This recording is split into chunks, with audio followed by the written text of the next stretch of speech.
Hey guys, welcome to another Pixel Feast review, and today this one is on a game called Inside. This recently became available on the Xbox platform, but is also available on Windows on July 6th. It will set you back £15.99, so it's not too pricey, and my god, is it worth it. Inside is brought to you from the very talented team at Play Dead. These are the guys that brought you Limbo quite recently, a game that was very well received by critics and fans alike, and they've set to improve on Limbo with this new title, Inside, and it definitely delivers. Now, it's not a sequel to Limbo, but it has got a lot of similarities, and what they've done with Inside is just improve on every aspect of Limbo and make a better game. Now, firstly, the game is so very simplistic, but in the best of ways. So you start Inside with no idea what's going on. I mean, like, literally, there's no introduction, there's no cinematic introduction of any kind, there's just, you've got no idea. And there's no tutorial of any kind either. It expects you to just pick up the game and learn it for yourself, which is easily done because it's so simple to play.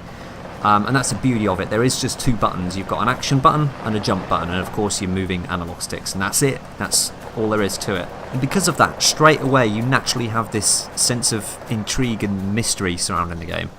Like the way it makes you pick up the controls yourself and learn it, and the way there's just no explanation to anything. You have to discover it all for yourself, and it just sets up the game beautifully. Now, the whole game is about uncovering what the f*** is going on. And as I said, it's so gloriously intriguing, and how they've done it is just amazing because there's like no music in the entire game. There's no soundtrack, no speech, no dialogue, nothing. All you get are subtle sound effects and just little nuances that are just so perfectly executed. You have to experience it. The entire game is just so perfectly polished. I don't think I've ever played a more polished game in my entire life. Seriously, it's that tight. It is that clean that you could eat your food off it. That was a fucking good analysis right there. I'll have to use that one again.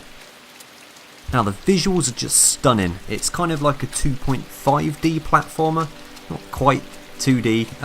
It has some sort of angle to it. And they've achieved this sort of hopeless, bleak look. Has these sort of dark, emotionless visuals, so that fits perfectly with the tone of the game. So I am trying to tread carefully on spoilers and stuff, but what I can say, I can give a little bit of the plot away. So you start as this nameless boy, and you're being chased for some reason, but you don't know why, and I don't need to say why. You can find that out and discover for yourself. But I can say that you quickly learn that something's just not quite right. So you'll come across these sort of brain-dead, zombie-type figures that aren't out to do you any harm at all, but they're just, you can see they've had everything sapped from them by this organisation or whatever they are that's chasing you down. They're essentially like these brain-dead slaves, and you'll soon learn that you can control those with this mind power that you have. And that's about as far as I can go in terms of giving you any plot points away, because part of the whole experience of playing Inside is learning it and just discovering things for yourself. And you might have seen other reviews saying just play Inside, and I get why now, because after playing it, there are these bits that just were amazing to play. They really were. And it frustrates me not being able to talk about it, to be honest, but if you just play it and experience the bits, you'll know what I mean. When you play it, you'll pick it up and be like, ah, shit, that's what he was on about. This is cool. I really do want to talk about it as well. It's like the last section of the game. Just please play it, because it's one of the most enjoyable experiences I've had in a video game, at least recently. Definitely this year. Oh, I'll tell you what Inside reminds me of actually. Abe's Odyssey on the PS1. It shares a lot of gameplay elements, but don't let that scare you if you are never a fan of Abe's Odyssey. Inside is a much technically better game, but I think you'll see what I mean when you play it. It's like a darker, more moody version of Abe's Odyssey. But you can't fart in Inside, which is a shame. Now, you'll come across many puzzles in Inside, and here's where they do so well. In most puzzle games, you'll come across these puzzles. They'll start out simple and they'll evolve with the game, and you'll evolve with them, and they'll just get more difficult, but they'll be the same puzzles, essentially. They'll be the same sort of puzzles throughout the entire game, just harder. But what Inside does is different in that every puzzle you come across is different. They're not just the same rinse and repeat puzzles over and over again. Each one's unique, which I didn't expect, and that was just really nice to see. It was really refreshing. Most of the puzzles will have physics involved in some way, but they don't overuse that, and the puzzles aren't based solely on the physics. What it means is that you'll come up to a puzzle that's different to the one you've just come from, and the logic you had from that first puzzle is entirely out the window now, so you've got to use your head a lot. And it's actually very satisfying when you solve the puzzles. If you solve them all yourself and don't use guides or anything, then they are very satisfying to do. I might have used a guide on one puzzle, just one though. So now we're coming to the point where I need to look at Inside and give it a final score. When I give a review, I look at all the positives and all the negatives and try to figure out a score based on those.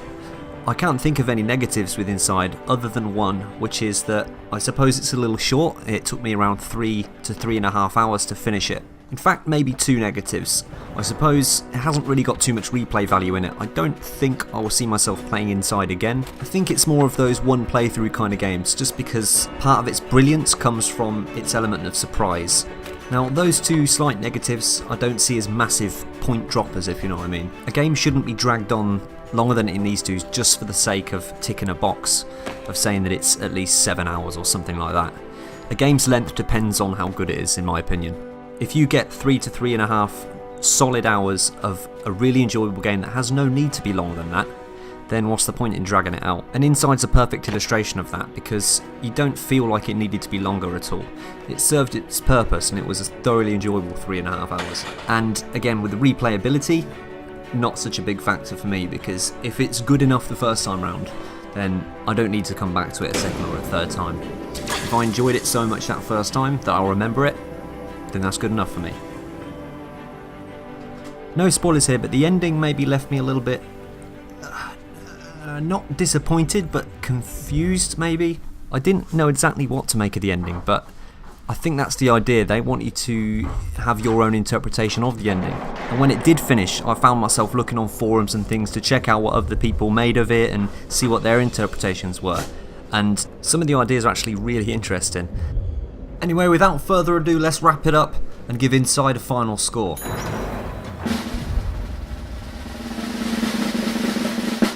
A fully deserved 9 out of 10, and this is like a high 9, so I'm going to slap on a must-own label as well. Put simply, Inside is a work of art that you won't have experienced before, so buy it now, you won't regret it. I'd like to thank you for watching the Pixel Freaks channel, and if you can just spare 2 seconds, just hit subscribe, or like and comment as well. It'd be really appreciated. We're trying to create a channel here and your support will really help us out. I hope you enjoyed this video and there's plenty more to come. So stay tuned, and until our next video, happy gaming.